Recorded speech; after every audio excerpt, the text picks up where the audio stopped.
ባለታሪኩ አነጋጋሪ ምላሽ ሰጥቷል። የመረጃ ሌሎች እንደርስ የማድረጋችሁ እንዳትረሱ። አዲስ ሆናችሁ ፎሎ አድርጉ። እንግዲህ ሰሞኑን በዚህ ሶሻል ሚዲያ ላይ በጣም አነጋጋሪ የሆነው የጽዮን ግርማ ታሪክ ነበረ። በዚህ ታሪክ ውስጥ ዋነኛ ተዋናይ የሆነው እንግዲህ የቀድሞው ባለቤቷ አቶ ሚካኤል በራሱ የቲክቶክ አካውንት መጥቶ ምላሽ ሰጥቷል። ጽዮን ግርማ የተናገረችው ነገር እኔን አይወክልኝም። ልጅቷ ከዚህ በፊት በሶሻል ሚዲያ ብዙ ነገሮችን ለመስራት ስትሞክር ነበረ፣ ነገር ግን ሰዎች ጋር መድረስ አልቻለችም። ይህንን አነጋጋሪ ታሪክ ይዛ በመምጣት ለመታወቅ ነው ሰግጥ ፈምስ የሚለውን ስትራቴጂ ነው አፕ ላይ ያደረገችው ብሏል። ሰሞች እንግዲህ ሚካኤል ጽዮን ግርማ በታሪኮች ውስጥ ላቀረበቻቸው ክስ ምላሽ ሰጥቷል። ሰላም።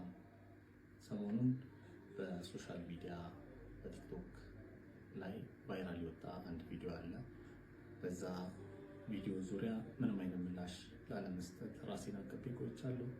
ነገር ግን ከዛ ቪዲዮ ጋር በተያያዘ ያልተገቡ ፎቶዎች ከዛም በተጨማሪ ደግሞ ያልተገቡ ምልልሶች እንዲሁም በቴሌግራሜ ከሚደርሰኝ ቴክስት በስልኬ ላይ እየደረሱ ካሉ ቴክስቶች የተነሳ ይህንን ቪዲዮ ለመስራት ተገድጃለሁ።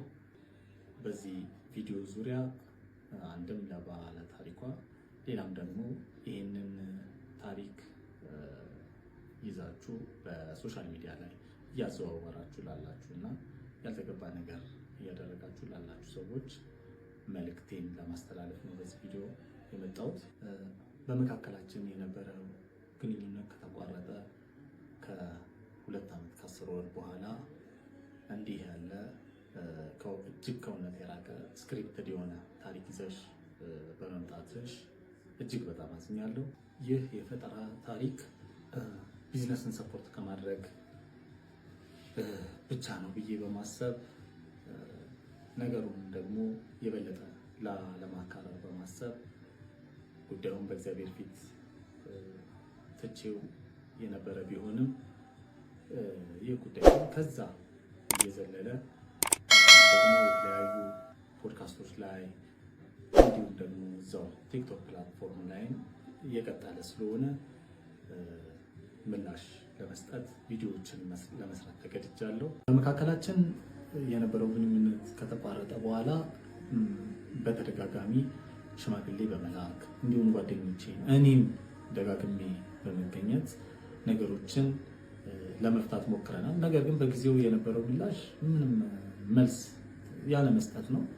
ከዛ ጋር በተያያዘ እኔም ለረጅም ጊዜ ከመሞከር በኋላ በነገሩ ተስፋ ቆርጬ ነገሮችን ሁሉ ትቼ የራሴን መንገድ ይዤ ቀጥያለሁ። እሷም ደግሞ አብረን እያለንም ከተለያየም በኋላም በጣም ብዙ የተለያዩ ቪዲዮዎችን በዚህ ሶሻል ሚዲያ ላይ ስትሞክር ቆይታለች። ከነዛም መሀል የምታራምደውን ኤክስትሪም ፌሚኒዝምን እሱን በተመለከተ ብዙ ቪዲዮዎችን ስትሰራ ነበረ። ከዛም ቀጥላ ቭሎጎችን ለመስራት ሞክራ ነበር። ከዛም ቀጥላ ከፀጉሯ ጋር በተያያዘ የተለያዩ ቪዲዮዎችን፣ ዌይት ሎስን በተመለከተ የተለያዩ ቪዲዮዎችን እንዲሁም ደግሞ ጌሚንግን ሁላ ጀምራ ለመስራትና ብዙ ፎሎወሮችን ለማፍራት ሞክራለች። ነገር ግን ይህ ነገር አልሳካ ስላላት ይህንን ሴንሲቲቭ የሆነ ኢሹ በማንሳት እና እጅግ በጣም ከእውነት የራቀ ልቦለድ የሚመስል ታሪክ በመፍጠር ሰግጥ ፈምስ በሚለው ስትራቴጂ መሰረት እሷ ፌመስ ለመሆን እኔን መስዋዕት አድርጋ አቅርባለች። በዚህ ቪዲዮ ላይ እኔ እሷ እንዳደረገችው እሷ እንደዚህ ነች፣ አባቷ እንደዚህ ነው፣ እናቷ እንደዚህ ነች እያልኩኝ እሷንም ሆነ ቤተሰቦቿን ለማጠልጠል ሳይሆን ከነበሩ ነገሮች አንጻርና እሷም በቪዲዮ ካነሳቻቸው ነገሮች አንጻር በመነሳት ለእናንተም ሎጂካል የሆነ ጥያቄ ለመጠየቅ ነው የምፈልገው። ከነዛም መካከል አንዱ ምንድነው በጣም የተማረች ሴት፣ ቤተሰቦቿ በጣም ሰፖርቲቭ የሆኑ ሰው እንደሆነች ተናግራለች። ነገር ግን ቪዲዮቿ ላይ ስትናገር ከሰርጋችን በፊትም እጅግ በጣም ብዙ የሆኑ ግጭቶች በመካከላችን ነበረ።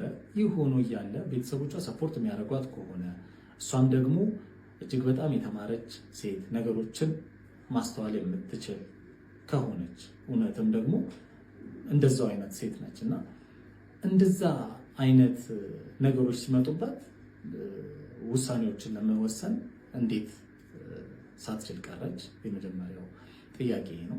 ከዚሁ ጋር ደግሞ በተያያዘ እሷ ያነሳችው ሀሳብ ላይ በጣም በስፋት ሲዘዋወር የነበረው እንዴት ዲኮሩን ልትሰራ ቻለች የሚለውን ለመመለስ ያህል ነው።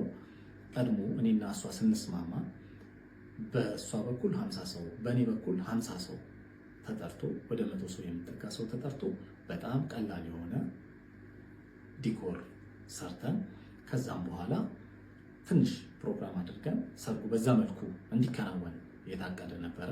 ነገር ግን ሰርጉ እየተቃረበ ሲሄድ በእሷ ቤተሰቦች ግፊት ሰርጉ ወደ ትልቅ እንዲያድግ ሆኗል። በዛም እሷን በቪዲዮ ገልጸዋለች። በእነሱ ሳይድ 500 ምናምን ሰው እንደተጠራ፣ በእኛ ሳይድ ደግሞ 100 አካባቢ ሰዎች እንደተጠሩ ተናግራለች። ኤክስፔንሲቭ የሆኑ ቦታዎችንም አንደኛ እኔ አልመረጥኩም፣ የእሷ ቤተሰቦች ግፊት ነው። ምክንያቱም የሰርጉ ቦታ ትልቅ መሆን ነበረበት፣ የሚጠራው ሰው እየበዛ ስለሄደ ማለት ነው። በመቀጠል ደግሞ ሌላው ደግሞ ዲኮሩን በአጠቃላይ ማኔጅ ታረግ የነበረችው እሷ ነች እና ዲኮሩ ሊሰራ ሰርጉ ሊሆን 3 ቀን አካባቢ ሲቀረን ዲኮሩን እሷ እንዳለችው አባቷ እኔ ከፍዬ ላሰራ ብሎ ነበር። ነገር ግን እኔም እሷም ተነጋግረን ስፔሻሊ ደግሞ እሷ ነበረች ያን ነገር ዲሳይድ የምታደርገው ዲኮሩን ከዲኮር ጋር በተያያዘ እና ያንን ነገር አብረን በጋራ ወስነን ዲኮሩን እኛ እንደምንሰራ ተነጋግረን ልንሰራው ሞክረናል።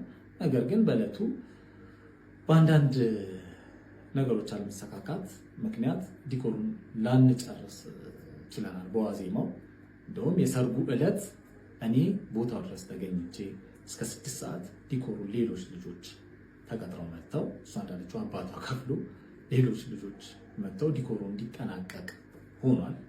ከዚህም በተጨማሪ በገንዘብ ዙሪያ ያነሳቻቸው ኢሹዎች አሉ። በመጀመሪያ ዲኮሩን በሚመለከት ሙሉ ለሙሉ የዲኮሩን ገንዘቡን ጨምሮ ማኔጅ የምታደርግ የነበረችው እሷ ነች። ገንዘቦች በጠቅላላ የሚገቡት ወደ እሷ አካውንት ነበረ። ከዛም በተጨማሪ ደግሞ የኮፊ ሾፑን ገንዘብ ማኔጅ የምታደርገው እሷ ነች። ኢቨኒፍ ደግሞ እኔ የምሰራው የራይድም ገንዘብ በእሷ በኩል ነበረ ማኔጅ የምናደርገው። ቶታሊ ገንዘቡን ኮንትሮል የምታደርገው እሷ ነበረች። ከዛም በኋላ እዛው ላይ ያነሳችው አንድ ሹ ደግሞ እንደ ትልቅ ግጭት ስልኬን እስከ መስበር ደረስኩ ያለችበት ግጭት የመጣው አንድ ቲቪ ስቴሽን ላይ የዲኮር ስራ ለመስራት በመስማማታችን ለዛ ቴሌቪዥን ስቴሽን የሚያስፈልጉ የዲኮር እቃዎችን ለመግዛት ወደ መርካቶ በምንሄድበት ጊዜ የእቁብ ገንዘብ ደርሶን ነበረ። ያንን ገንዘብ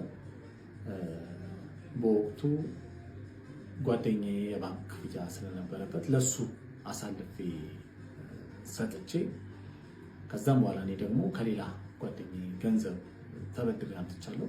ነገር ግን በዛ ጊዜ ወደ ግጭት ውስጥ የከተተን የእቁብ ገንዘቡን እያለን ለምን ወደ ሌላ ብድር ውስጥ መግባት አስፈለገ የሚል ነገር አጋጭቶን ነበር። በዛ ሰዓት ደግሞ እኔም በነበረው ግጭት መሀል በጓደኞቼ አትምጭ አይነት ንግግሮች መጥተው ነበረ።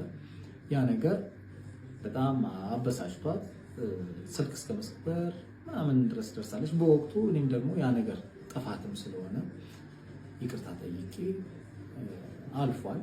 ከዛም በተጨማሪ ኮንትሮል እደረጋለሁ ውሃ ለመጠጣት እስከማልችል ድረስ ምናምን የሚሉ ሌሎች ሀሳቦችን ከዛም በተጨማሪ ሌሎችም እዚህ ማህበራዊ ሚዲያ ላይ ሊወጡ የማይገቡ ስፔሻሊ እንደኖርንበት ማህበረሰብ እንዳደግንበት ቤተሰብ እንደዚህ አይነት ኢሹዎች እዚህ ሶሻል ሚዲያ ላይ ወጥቼ ለማውራት እኔ እንደዛ አይነት አስተሳሰብም ስለሌለኝ እዚህ ሶሻል ሚዲያ ላይ ወጥቼ መናገር አልፈልግም።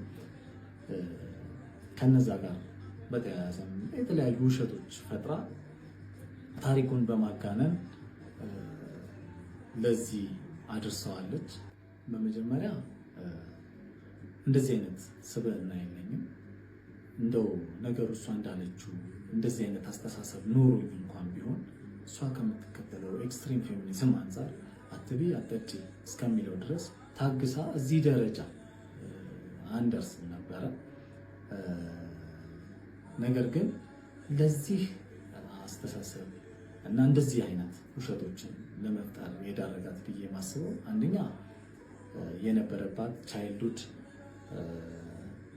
ትራውማቲክ ኤክስፒሪየንስ እና የምትከተለው የምታቀነቅነው የኤክስትሪም ፌሚኒዝም አስተሳሰብ፣ ከዛም በተጨማሪ ደግሞ አምላክ የለም የሚለው ኤቲዝም አስተሳሰቧ ለዚህ ዳርጓታል ብዬ አስባለሁ። ምክንያቱም መጽሐፍ ሲናገር እግዚአብሔርን ለማወቅ ባልወደዱት መጠን እግዚአብሔር የማይረባውን ያደርጉ ዘንድ ለማይረባ አእምሮ አሳልፎ ሰጣቸው ተብሎ እንደተጻፈው ይህንን የማይረባ ነገር ታደርግ ዘንድ አእምሯን ለማይረባ ነገር ተጠቅመዋለች ብዬ አስባለሁ። ይህ ደግሞ ከእርሷ ብቻ ሳይሆን የሰይጣን የሆነ አስተሳሰብ ነው ብዬ አምናለሁኝ። ከዚህ ጋር በተያያዘ ደግሞ ነገሩ ይቆማል ብዬ ብጠብቅም